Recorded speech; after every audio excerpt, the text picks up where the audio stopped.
And I had to pitch to win. And my pitch was horrible, right? It just didn't go. I misspoke. I wasn't really prepared. I got nervous with all the makeup artists and the whole scene. On day one, and with we, I mean Chris, my co-founder, and myself, we sort of agreed that, hey, we're not into this game to build the next content platform or something which doesn't really solve the issue. Because in our minds, there was enough content for almost everything already. So we're either really going to solve this mathematically in a way that's fully scalable, or we don't, right? And then we just call it quits. My name is Rens ter Weijde. I'm the CEO and co-founder of KIMO.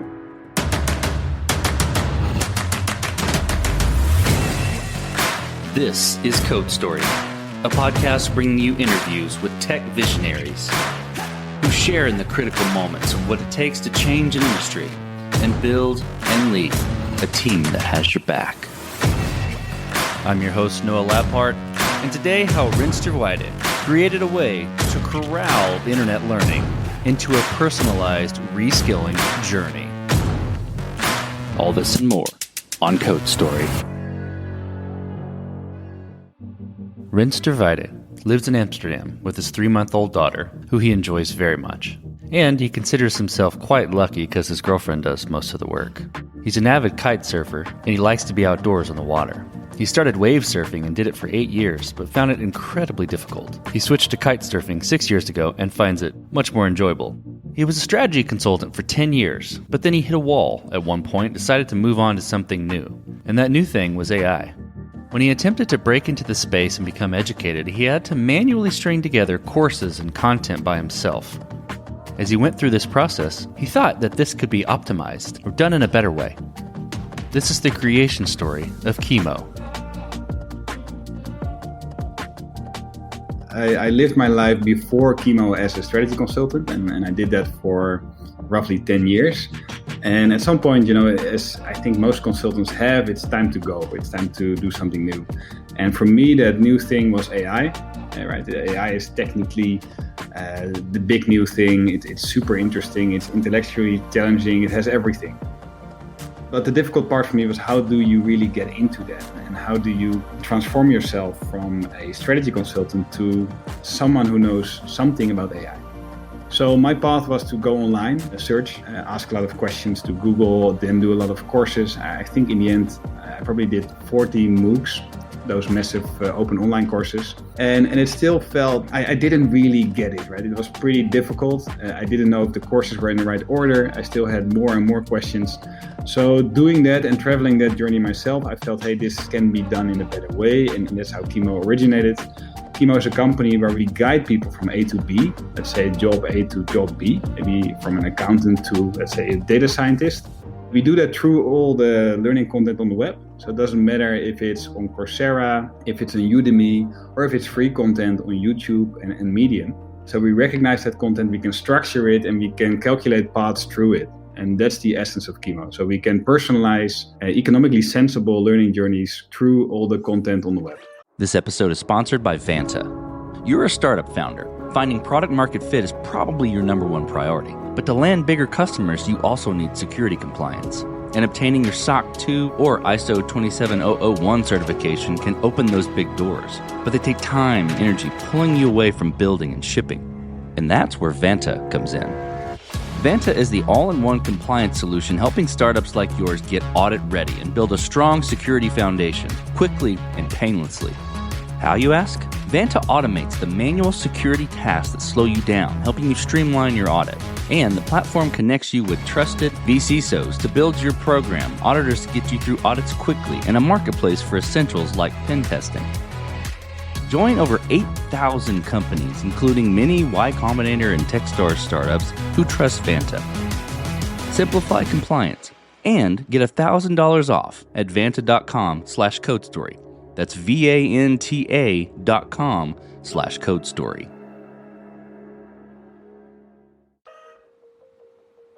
So tell me about the MVP. Tell me about how long it took you to build and what sort of tools you used to bring it to life. It's a classic. We read all the books on how quick you have to be with MVP, right? Of course, as a tech company, that you have to be very, very quick. And I think in reality, we were way too slow there. being very cautious. We moved very, very slowly with just one developer, and we focused on demos, not even MVPs, just demos to see if this whole reskilling challenge had any, the people cared enough about that challenge in the Netherlands here where I live. And with one person, of course, that took 6 months, right? We had the demos and that worked out quite well. But for the first demos, it was 6 months of work simply because we didn't really leverage. We stuck with one person. From there on, we decided that it was time to go bigger. We went to 5 people. We built MVP 1.0 together with an external design company. That worked relatively well. And now we are at MVP 2.0, where we have the designer in-house, we have the front-end team in-house, we have the growth team in-house, and everything now starts to fly. With any MVP, right, you've got to make decisions and trade-offs. It sounds like you've gone through a couple of iterations of MVP, so you probably got a bunch of them. So, what sort of decisions and trade-offs did you have to make in the short term with your MVP, be it feature cut, technical debt, and how did you cope with those? In reality, I think some of the trade-offs still haven't been made, right? We are a company that has a million ideas and there's a lot of features in there. So what we're doing now is that technically we have 10 features and a lot of it is going to be cut for specific groups or cut for specific regions. So it's a lot of user testing now where we are technically eliminating a lot of stuff that is not useful. So I think we sort of did it the wrong way. We know a lot of things that people would like, but it's quite generic. And we did check that with them, but in reality it's a list of 10 things and we're now cutting things that are not relevant for specific groups. But I don't think that's best practice, if I'm honest.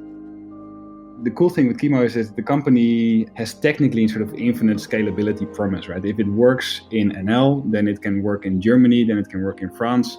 And of course, the end goal here is to do the same thing in emerging economies, because the software can run for cents per month, utilizing all the free learning content on the web. That would give us, I think, an amazing platform to go, for example, to India. It's not bad that we have those features. It's okay. We sort of overdid it a bit in the beginning out of enthusiasm, out of love for AI and all the possibilities. And at least for the Dutch market, are now sort of scaling back to the core product. This episode is sponsored by Kinsta. Between juggling client meetings, managing your website, and keeping up with everyday tasks, who has the time to stress out about website security? Well, with Kinsta, the technical stuff is taken care of, so you can focus on what you do best. Kinsta provides managed hosting for WordPress, offering lightning-fast load times, top-tier security, and unmatched human-only customer support. Whether you're a business owner, web developer, or running a digital agency, Kinsta makes managing your website easy and efficient. Kinsta provides enterprise-grade security, being one of the few hosting providers for WordPress with SOC 2 and other certifications, guaranteeing the highest level of security for your website. Thanks to their unlimited free expert-led migrations, Kinsta ensures a smooth transition for you from other hosting providers. Customers have reported 200% faster load times post-migration to their platform. What I find cool about Kinsta is their fast and reliable customer service and premium features that are included at no extra cost. Ready to experience Kinsta's hosting for yourself? Get your first month free when you sign up at kinsta.com today. That's KINSTA.com. So then you got MVP 2. So how have you progressed the product and how are you planning to mature it? And I think what I'm most interested in is a little more details around how you're building your roadmap and deciding this is the next most important thing to build. The story there is that we built MVP 2.0 with users in the room, right? So we know what people like. We actually, even though it's COVID time, we set up a space here where there's enough room to have 1.5 meters, which is the rule here in Amsterdam, and to actually give them a laptop and actually see them try this. But that's the first phase. Those are individual users that signed up. The next phase is B2B pilots. So for a couple of Dutch banks and Dutch technology firms, we're going to pilot. These are larger groups, and it's a B2B commitment, which means that the quality has to be higher. So there we have 6-week pilots where we have bi-weekly calls and a feedback form in the platform to hear what they need and what they're missing. So the next round for us is B2B pilots. Hopefully in 6 weeks, that sort of finalizes the first version of the product. And then we go live. That's interesting. So how does the product differ from the B2B and the B2C space? I'm sure it differs a lot, but can you elaborate on that?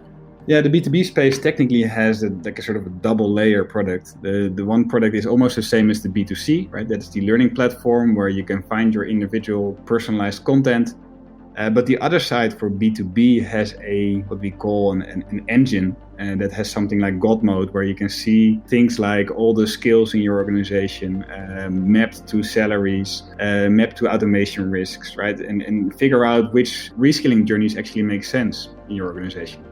And maybe to give a practical example, we have one company we work with. They have 13,000 people. It's a classic financial services company. And we know 3,000 people will go. They made that public already. But for the other 10,000, there's 5 jobs that they really care about for the future. So the big problem is, how do you get those 10,000 people with 10,000 different job titles towards those 5 roles that really matter? And the question is, of course, who can make that journey, who cannot make that journey? So that's the other side. It's the intelligence behind the system. Let's switch to team. So how did you go about building your team, and what did you look for in those people to indicate that they were the winning horses to join you? For me, the team thing is very, very important. What I didn't mention in the beginning is that before I went into the strategy, I was a sports psychologist, so I actually spent time with elite sports teams here in the Netherlands, either soccer, hockey, etc. So that sort of dynamic has always really interested me. And what we do now at KIMO is we look for people that are really deep experts in their domain. And it can be very specific. It can be someone who did a PhD in graph neural nets, right? So it's a very specific thing. We also give them additional tests. So we actually want to see if they can deliver it in real life. So it's a coding test. And beyond that, and I think that is familiar to a lot of founders of the company, is it's hard work. People make very long days, almost every day. So the next big thing I look for is the fit with the company culture, which almost means the same as grit, right? Can they actually stomach the amount of work that will need to be done? Would you say too that with that grit, there's also some sort of like hunger, some intellectual curiosity, that drive to push through? Yeah, 200%. Like the guys that we hire, they love the challenge so much, right? AI has, of course, a lot of different use cases, but AI in education is one of the more difficult domains. So they really see this is their main thing that they will do, their main challenge, and they're really here to solve that challenge. So it's a love for the technology, love for the actual coding challenge ahead of them that brings them here. Well, as you step out on the balcony and you look across all that you've already built with KIMO, what are you most proud of? I think I'm most proud of the guts that we have shown, really the intention behind the company and how we pulled through. Because on day one, and with we, I mean Chris, my co-founder, and myself, we sort of agreed that, hey, we're not into this game to build the next content platform or something which doesn't really solve the issue. Because in our minds, there was enough content for almost everything already. So we're either really going to solve this mathematically in a way that's fully scalable, or we don't, right? And then we just call it quits. And we stuck to that, right? Even though, of course, it's very attractive to make something simpler and to start making money earlier. But since the beginning, and that commitment has stayed the same, and that's still the path that we're on. So I think that's the biggest thing, that we really try to go big or go home, and we don't go for anything smaller than that. Go big or go home. I suspect you pulled that from your sports teams, your sports psychology stuff too. Yeah. There's a bit of influence from those old days. Yeah, that's good stuff. Well, let's flip the script a little bit. Tell me about a mistake you made and how you and your team responded to it.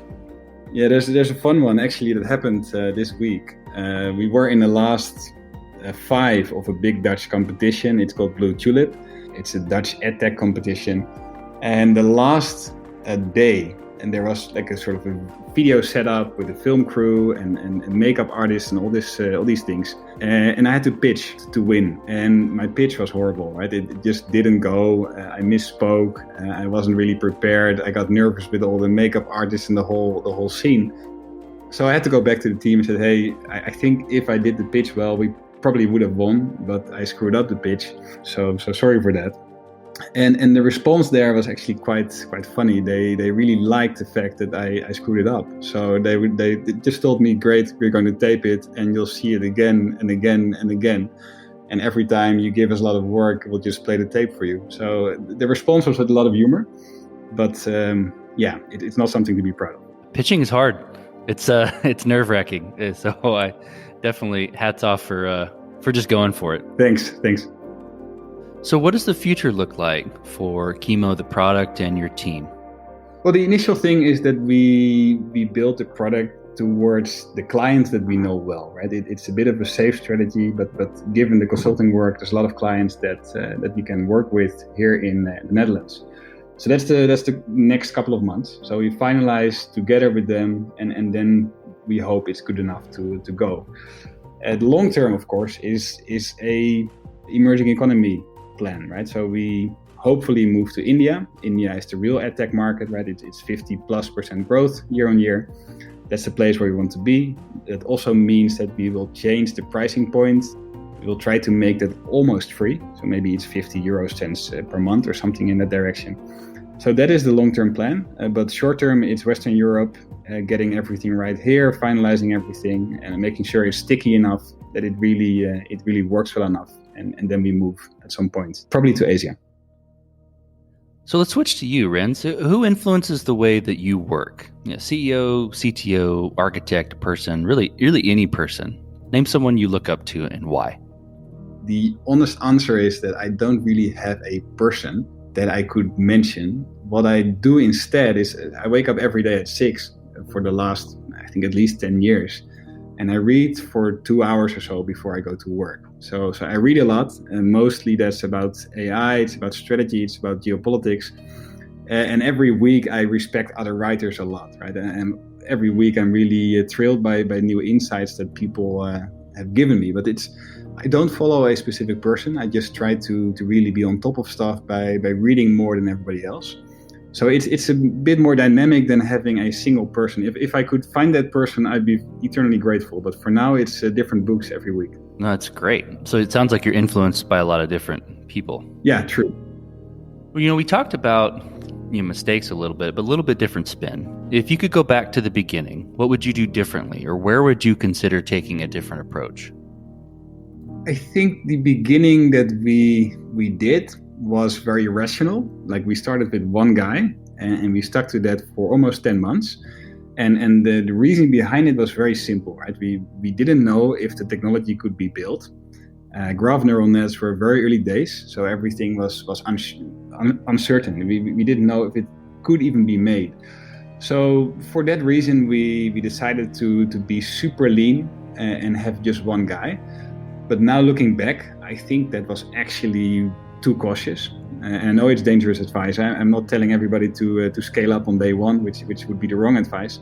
But we did so too slowly. And I know that now because I can see how fast this space is developing and how fast AI is moving. We spend a year just testing stuff, testing all the possible APIs, cloud providers. And I think looking back, currently I would hire 5 guys on day one and not 1. If the vision is very bold, right, as I mentioned, it's go big or go home, then don't start with one guy because that doesn't really work. Well, last question, Rens.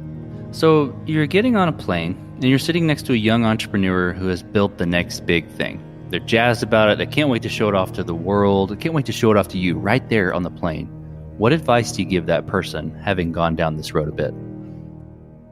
I think there's 3 things I would say. One is that you really have to come prepared, right? And that means that you have to study a lot and do your homework. The reason why I say that is that you'll get a lot of advice from consultants, from friends, from family members, from venture capitalists. And most of the advice will not make a lot of sense in my experience, right? It's well-intentioned, but it's not really how things work. So that means that you have to rely on yourself and just have to study very hard. The second thing is that there's a lot of other entrepreneurs, and I realized that a bit too late. Quite often it's really nice to make entrepreneurial friends. So for example, I have a group that I kite with and we travel together. Everybody in that group runs a company or has done so in the past. So that makes for perfect friendships. It creates great discussion. So I think finding people that are similar to you, that have the same risk profile, the same ambition, is really another great thing. And as a final point, and I think it has been said quite often already, is that there's a lot of work. And if things go well, there will be more work. So the key thing is to take care of yourself. So for me, it's critical that I can exercise, I can surf, I can go out, because that's the other side of the equation. If you want to work hard and want to scale up something, then you also need to relax a lot and make sure that you can recover as well. That's fantastic advice. Well, Rens, thank you for being on the show today. Thank you for telling the creation story of KIMO. Thanks, Noah. And this concludes another chapter of Code Story.